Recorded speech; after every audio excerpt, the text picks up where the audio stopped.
bw'otunuulira ebyobufuzi nga tuli mu kuyingira 2026 nga aba opposition be tulabanga aba opposition bakubagana kati ffe abalowooza nti tulwanirirwa kitulekawa kikuleke ku mirimu gyo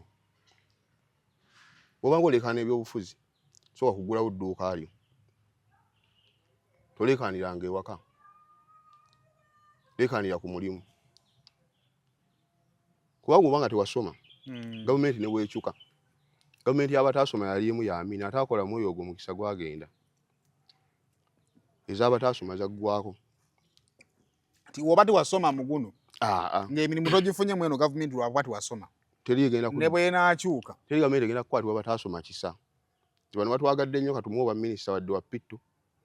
teriyo era oba osindikirako baasoma wilibaalo ffe tugenda kufunamu oba tewasoma osindikirako obusindikizi bano wilibaalo gavumenti okukyuka gwe yasoma gwe ofunamu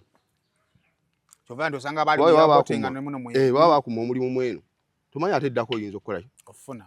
kate gwe ataasoma ogenda kuteekayo mpapula ki za buzaale kati gavumenti okukyuka era gwe ataasoma ogenda kusigala ku nnyaanya zo naga ngamba nnyo nti gavumenti abataasoma bebakolerera abaasoma abataasoma bebakolerera abaasoma era abaasoma baagala nnyo abataasoma abamusanga muwemu kasente kuba bebakolerera